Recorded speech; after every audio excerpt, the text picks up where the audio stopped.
ವಿಶ್ವದ ಮಹಾ ದೈವಿಕ ರಹಸ್ಯದ ಪುಟಗಳಿಗೆ ನಿಮ್ಮೆಲ್ಲರಿಗೂ ಆದರದ ಸುಸ್ವಾಗತ. ಜಗತ್ತಿನಲ್ಲಿ ಕೆಲವರು ಮಾತ್ರ ಯಾಕೆ ಪದೇ ಪದೇ ಬೆನ್ನಿಗೆ ಚೂಡಿ ಹಾಕುವಂತಹ ಮೋಸ, ವಿಶ್ವಾಸಘಾತಕತನ ಮತ್ತು ಸರಣಿ ಆಘಾತಗಳನ್ನು ಎದುರಿಸುತ್ತಾರೆ? ಇಷ್ಟೆಲ್ಲ ಒಳ್ಳೆಯತನವಿದ್ದರೂ ಇವರ ಬದುಕಿಗೆ ಯಾಕೆ ಈ ವಿಧಿ ಪದೇ ಪದೇ ಅಗ್ನಿ ಪರೀಕ್ಷೆ ಒಡ್ಡುತ್ತದೆ? ವಿಶೇಷವಾಗಿ ಕನ್ಯಾ ರಾಶಿಯವರು, ನನ್ನ ಜೀವನವೇ ಯಾಕಿಷ್ಟು ಕಠಿಣವಾಗಿದೆ ಅಂತ ಎಷ್ಟೋ ಬಾರಿ ನೀವು ಒಂಟಿಯಾಗಿ ಕುಳಿತು ಕಣ್ಣೀರು ಹಾಕಿದ್ದೀರಲ್ವಾ? ನಿಮ್ಮ ಮನಸ್ಸಿನ ಆ ಕಡು ವೇದನೆ ಆ ಭಗವಂತನಿಗೆ ಕೇಳಿಸಿದೆ. ಇಂದಿನ ಈ ಮಹತ್ವದ ವಿಶ್ಲೇಷಣೆಯಲ್ಲಿ ನಾವು ಕೇವಲ ಗ್ರಹಗತಿಗಳ ಬಗ್ಗೆ ಮಾತಾಡುತ್ತಿಲ್ಲ, ಬದಲಾಗಿ ಕನ್ಯಾ ರಾಶಿಯವರು ಅನುಭವಿಸುವ ಪ್ರತಿಯೊಂದು ನೋವಿನ ಹಿಂದಿರುವ ಈ ಪ್ರಕೃತಿಯ ಅತಿ ದೊಡ್ಡ ನಿಗೂಢ ದೈವಿಕ ರಹಸ್ಯವನ್ನು ನಾವು ಸಂಪೂರ್ಣವಾಗಿ ಬಿಚ್ಚಿಡಲಿದ್ದೇವೆ. ಇದು ನಿಮ್ಮ ಜೀವನದಲ್ಲೂ ನಡೆದಿದೆಯಾ? ನಿಮಗೆ ಅತಿ ಹೆಚ್ಚು ಹತ್ತಿರವಾದವರೇ, ನೀವು ಪ್ರಾಣಕ್ಕಿಂತ ಹೆಚ್ಚಾಗಿ ನಂಬಿದವರೇ ನಿಮಗೆ ದ್ರೋಹ ಮಾಡಿದ್ದಾರಾ? ಇದಕ್ಕಾಗಿಯೇ ದೇವರು ನಿಮ್ಮನ್ನು ಸದಾ ಪರೀಕ್ಷಿಸುತ್ತಿದ್ದಾರಾ ಅಂತ ನಿಮಗೆ ಅನಿಸಿದೆಯಾ? ನೆನಪಿರಲಿ, ಈ ಕಠಿಣವಾದ ಅಗ್ನಿ ಪರೀಕ್ಷೆಗಳು ನಿಮ್ಮ ಜೀವನದಲ್ಲಿ ಸುಮ್ಮನೆ ಆಕಸ್ಮಿಕವಾಗಿ ನಡೆದಿಲ್ಲ. ಇದು ಭಗವಂತನೇ ಸ್ವತಃ ನಿಮಗಾಗಿ ಸೃಷ್ಟಿಪಡಿಸಿರುವ ಒಂದು ಮಹೋನ್ನತ ದೈವಿಕ ಸಂಕಲ್ಪ ಅಂತ ಗೊತ್ತಾದರೆ ನೀವು ಖಂಡಿತ ಆಶ್ಚರ್ಯಪಡ್ತೀರಾ. ಹೌದು, ಕನ್ಯಾ ರಾಶಿಯವರನ್ನು ಸಾಮಾನ್ಯರಂತೆ ಸೃಷ್ಟಿಸಲಾಗಿಲ್ಲ. ಇವರ ಪ್ರತಿಯೊಂದು ಹೋರಾಟದ ಹಿಂದೆಯೂ, ಪ್ರತಿಯೊಂದು ಕಣ್ಣೀರಿನ ಹನಿಯ ಹಿಂದೆಯೂ ಒಂದು ಭಾರೀ ದೊಡ್ಡ ದೈವಿಕ ಕಾರಣ ಅಡಗಿದೆ. ಅಧ್ಯಾಯ 1. ಕನ್ಯಾ ರಾಶಿಯ ದೈವಿಕ ರಹಸ್ಯ.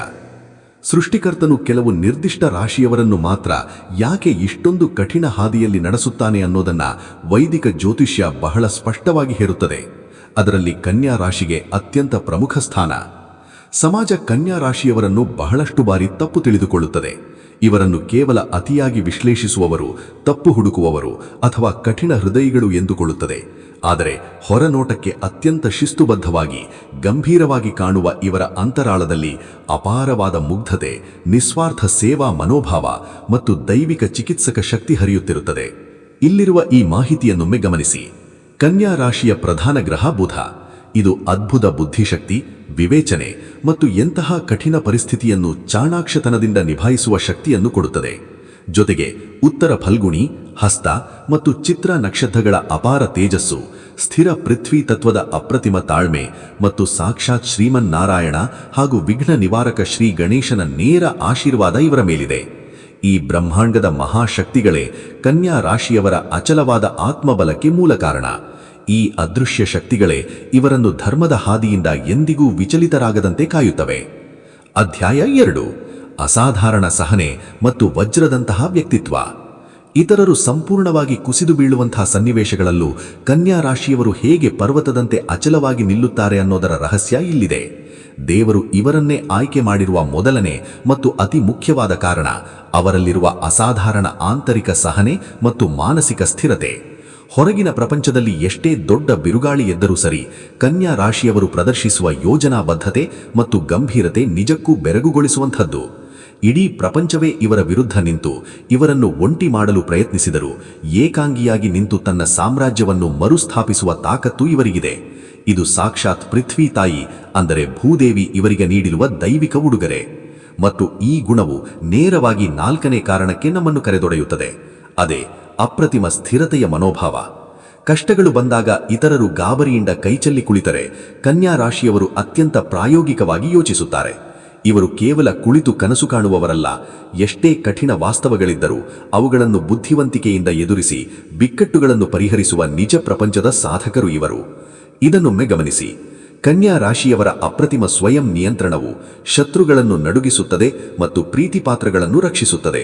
ಹೌದು, ತಮ್ಮ ಬೆನ್ನಿಗೆ ಗೋಡೆ ಒರಗಿದಾಗ ಅಂತಿಮ ಕ್ಷಣದಲ್ಲಿ ಅವರು ತೋರುವ ಆ ಮೌನ ಮತ್ತು ತೀಕ್ಷ್ಣವಾದ ಬುದ್ಧಿಯ ಪ್ರತಿದಾಳಿಯ ಶಕ್ತಿ ಇದೆಯಲ್ಲ, ಅದು ಶತ್ರುಗಳಲ್ಲಿ ಅಕ್ಷರಶಃ ನಡುಕ ಹುಟ್ಟಿಸುತ್ತದೆ. ಅದೇ ಸಮಯದಲ್ಲಿ ತಮ್ಮ ಪ್ರೀತಿಪಾತ್ರಗಳಿಗೆ ಅವರು ಅತ್ಯಂತ ಸುರಕ್ಷಿತವಾದ ಕೋಟೆಯಾಗುತ್ತಾರೆ. ಅಧ್ಯಾಯ 3. ಅದ್ಭುತ ಅಂತಃಪ್ರಜ್ಞೆ ಮತ್ತು ನಿಷ್ಕಲ್ಮಶ ಪ್ರಾಮಾಣಿಕತೆ. ಇದರ ಅರ್ಥವೇನು ಗೊತ್ತಾ? ಯಾರಾದರೂ ಒಂದು ಮಾತು ಆಡುವ ಮುನ್ನ ಅವರು ಸುಳ್ಳು ಹೇಳುತ್ತಿದ್ದಾರೆ ಅಥವಾ ಮುಖವಾಡ ಧರಿಸಿದ್ದಾರೆ ಅಂತ ನಿಮಗೆ ಕ್ಷಣ ಮಾತ್ರದಲ್ಲಿ ಗೊತ್ತಾಗಿದೆಯಾ? ಇದು ಈ ರಾಶಿಯವರ ಮತ್ತೊಂದು ಬೆರಗುಗೊಳಿಸುವ ದೈವಿಕ ರಹಸ್ಯ. ಕಣ್ಣಿಗೆ ಕಾಣಿಸದ ಒಂದು ಅದ್ಭುತ ಶಕ್ತಿ ಸದಾ ಇವರನ್ನು ಕಾಯುತ್ತಾ ಇರುತ್ತದೆ. ಇದುವೇ 3ನೇ ಕಾರಣ, ತೀಕ್ಷ್ಣವಾದ ಅಂತಃಪ್ರಜ್ಞೆ ಅಂದರೆ 6th ಸೆನ್ಸ್. ಪ್ರಪಂಚದಲ್ಲಿ ಎಷ್ಟೋ ಜನ ಒಳ್ಳೆಯವರಂತೆ ಮುಖವಾಡ ಧರಿಸಿ ನಟಿಸುತ್ತಾರೆ, ಆದರೆ ಕನ್ಯಾ ರಾಶಿಯವರ ಸೂಕ್ಷ್ಮ ಕಣ್ಣುಗಳ ಹಾಗೂ ವಿಶ್ಲೇಷಣಾತ್ಮಕ ಮನಸ್ಸಿನ ಮುಂದೆ ಆ ಮುಖವಾಡಗಳು ಕ್ಷಣಾರ್ಧದಲ್ಲಿ ಕಳಚಿ ಬೀಳುತ್ತವೆ. ಯಾರು ಮೋಸಗಾರರು ಎನ್ನುವುದನ್ನು ಭಗವಂತನು ಮುಂಚಿತವಾಗಿಯೇ ಒಳ ಅರಿವಿನ ಮೂಲಕ ಇವರಿಗೆ ಎಚ್ಚರಿಸುತ್ತಾನೆ. ಇದು ಪ್ರಕೃತಿ ಇವರಿಗೆ ನೀಡಿರುವ ದೈವಿಕ ರೇಡಾರ್. ಈ ರೇಡಾರ್ ನೇರವಾಗಿ 5ನೇ ಕಾರಣವನ್ನು ಜಾಗೃತಗೊಳಿಸುತ್ತದೆ. ಅದೇ ಪ್ರಾಮಾಣಿಕತೆ ಮತ್ತು ನಿಷ್ಠೆ. ಕನ್ಯಾ ರಾಶಿಯವರಿಗೆ ಸತ್ಯ ಸ್ಪಷ್ಟವಾಗಿ ಗೋಚರಿಸುವುದರಿಂದ ಅವರೆಂದಿಗೂ ಕಟು ಸತ್ಯವನ್ನು ನೇರವಾಗಿ ಹೇಳಲು ಹಿಂಜರಿಯುವುದಿಲ್ಲ. ಇವರು ಸುಲಭವಾಗಿ ಯಾರನ್ನೂ ತಮ್ಮ ಆಪ್ತ ವಲಯಕ್ಕೆ ಸೇರಿಸಿಕೊಳ್ಳುವುದಿಲ್ಲ. ಆದರೆ ಒಮ್ಮೆ ನಂಬಿದರೆ ಅವರಿಗಾಗಿ ತಮ್ಮ ಸರ್ವಸ್ವವನ್ನೇ ತ್ಯಾಗ ಮಾಡುವಂತಹ ಅಚಲವಾದ ನಿಷ್ಠೆಯನ್ನು ಹೊಂದಿದ್ದಾರೆ. ಸತ್ಯ ಶೋಧಕನ ಈ ಅಸ್ತ್ರಗಳನ್ನು ಗಮನಿಸಿ.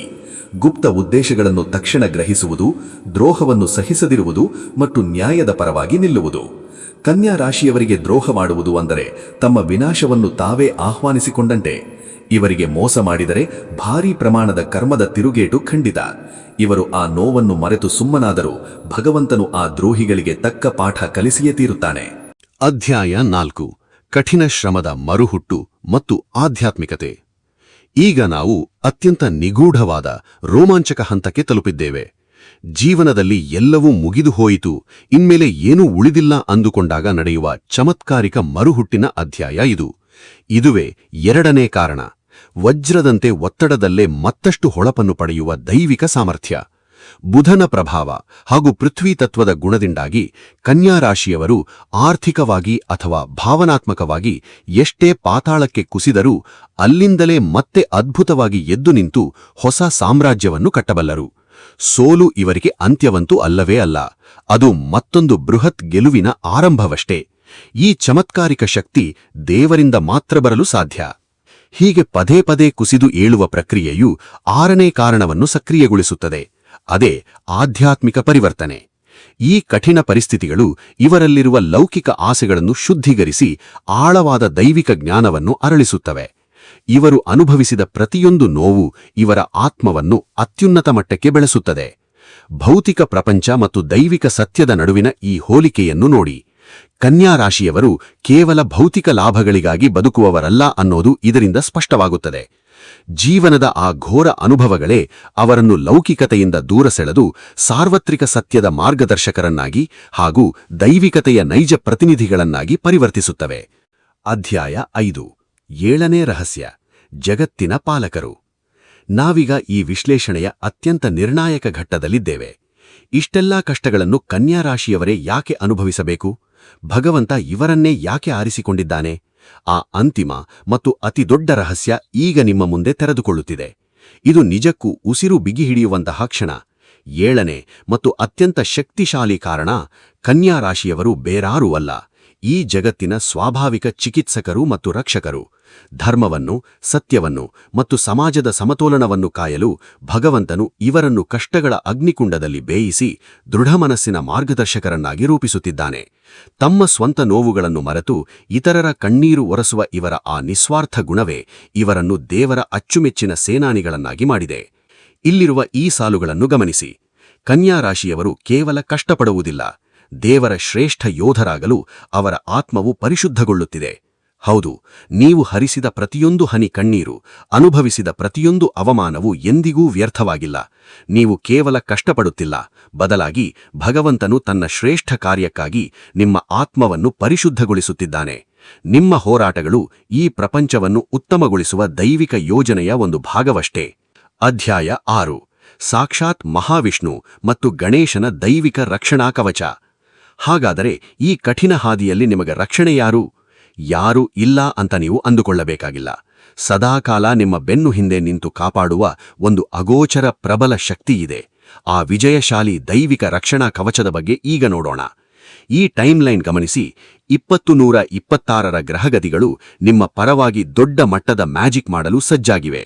ಜೂನ್ ತಿಂಗಳ ಕಾಲಸರ್ಪ ಯೋಗವು ನಿಮ್ಮ ಆಂತರಿಕ ಶಕ್ತಿಗೆ ಆಧ್ಯಾತ್ಮಿಕ ಪರೀಕ್ಷೆ ಒಡ್ಡಿದರೆ, ಕರ್ಕಾಟಕ ರಾಶಿಯಲ್ಲಿ ಸಂಚರಿಸುತ್ತಿರುವ ಗುರುಬಲ ನಿಮ್ಮ ಲಾಭಸ್ಥಾನವನ್ನು ಜಾಗೃತಗೊಳಿಸಿ ಅಖಂಡ ದೈವಿಕ ಶಕ್ತಿ ಮತ್ತು ಯಶಸ್ಸನ್ನು ನೀಡಲಿದೆ. ಹಾಗೆಯೇ ವಕ್ರಶನಿಯು ನಿಮ್ಮ ದೀರ್ಘಾವಧಿಯ ಕರ್ಮದ ಫಲವಾಗಿ ಅಪಾರ ಸಂಪತ್ತನ್ನು ತರುತ್ತಿದ್ದಾನೆ. ನಿಮಗೆ ಮೋಸ ಮಾಡಿದವರು, ನಿಮ್ಮನ್ನು ಕೀಳಾಗಿ ಕಂಡವರು ನಿಮ್ಮ ಕಾಲ ಬಳಿ ಬಂದು ನಿಲ್ಲುವ ಸಮಯ ಸನ್ನಿಹಿತವಾಗಿದೆ. ಇದೊಂದು ಬೃಹತ್, ಅತಿ ದೊಡ್ಡ ಕಂಬ್ಯಾಕ್. ಹಾಗಾಗಿ ಸೇಡು ತೀರಿಸಿಕೊಳ್ಳುವ ಯೋಚನೆಯನ್ನು ಪ್ರಕೃತಿಗೆ ಬಿಟ್ಟುಬಿಡಿ. ನಿಮ್ಮ ಆರಾಧ್ಯ ದೈವ ಸಾಕ್ಷಾತ್ ಶ್ರೀಮನ್ನಾರಾಯಣ ಮತ್ತು ಬುದ್ಧಿಪ್ರದಾಯಕ ಗಣೇಶನ ದೈವಿಕ ನ್ಯಾಯಾಲಯದಲ್ಲಿ ನಿಮ್ಮ ಶತ್ರುಗಳಿಗೆ ಕರ್ಮದ ಶಿಕ್ಷೆ ಆಗಲೇ ಸಿದ್ಧವಾಗಿದೆ. ಅಂತ್ಯದ ಭಾಗ ಪರಿಷ್ಕೃತ ಮುಕ್ತಾಯ. ಹೌದು ಕನ್ಯಾ ರಾಶಿಯವರೇ, ದೈವಿಕ ನ್ಯಾಯದ ಆ ಚಕ್ರ ಈಗ ತಿರುಗಲು ಆರಂಭಿಸಿದೆ. ಇನ್ಮುಂದೆ ನೀವು ಕಣ್ಣೀರು ಹಾಕುವ ಅಗತ್ಯವೇ ಇಲ್ಲ.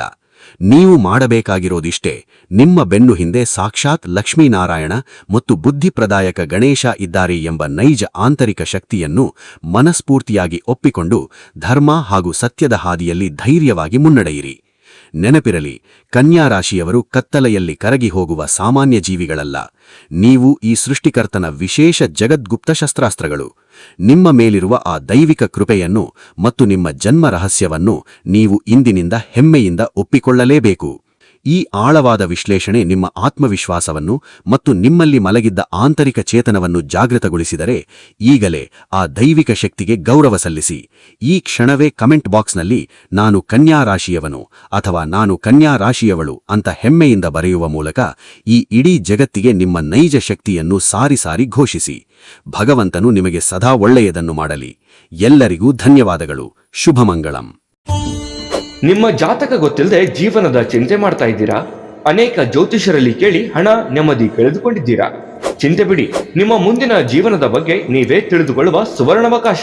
ಕೇವಲ 499 ರೂಪಾಯಿಗೆ ನಿಮ್ಮ ಸಂಪೂರ್ಣ ಜನ್ಮ ಜಾತಕ ನಿಮ್ಮ ಕೈಯಲ್ಲಿ. ಈ ಜಾತಕದಲ್ಲಿ ನಿಮ್ಮ ವಿದ್ಯಾಭ್ಯಾಸದ ಬಗ್ಗೆ, ಉದ್ಯೋಗ, ಮದುವೆ, ಹಣಕಾಸಿನ ಸಮಸ್ಯೆಗಳ ಬಗ್ಗೆ, ಆಸ್ತಿ ವಿಚಾರಗಳ ಬಗ್ಗೆ, ಆರೋಗ್ಯ ಸಮಸ್ಯೆಗಳ ಬಗ್ಗೆ, ದಾಂಪತ್ಯ ಕಲಹಗಳ ಬಗ್ಗೆ, ನಿಮಗಿರುವ ತೊಂದರೆಗಳೇನು, ಅದಕ್ಕೆ ಪರಿಹಾರಗಳೇನು, ಜಾತಕದಲ್ಲಿ ಯಾವ ಯಾವ ಯೋಗಗಳಿದೆ, ನಿಮಗಿರುವ ದೋಷಗಳಿಗೆ ಪರಿಹಾರಗಳೇನು ಎನ್ನುವಂತಹ ಸಮಗ್ರ ಮಾಹಿತಿ ಈ ನಿಮ್ಮ ಜನ್ಮ ಜಾತಕದಲ್ಲಿರುತ್ತದೆ. ಈ ಜಾತಕ ನಿಮಗೆ ಅರ್ಥವಾಗುವಂತಹ ರೀತಿಯಲ್ಲಿ ನಿಮ್ಮದೇ ಭಾಷೆಯಲ್ಲಿ ಪಡೆಯಬಹುದು. ಈ ಜಾತಕ 80 ರಿಂದ 90 ಪುಟಗಳು ಹೊಂದಿರುತ್ತವೆ.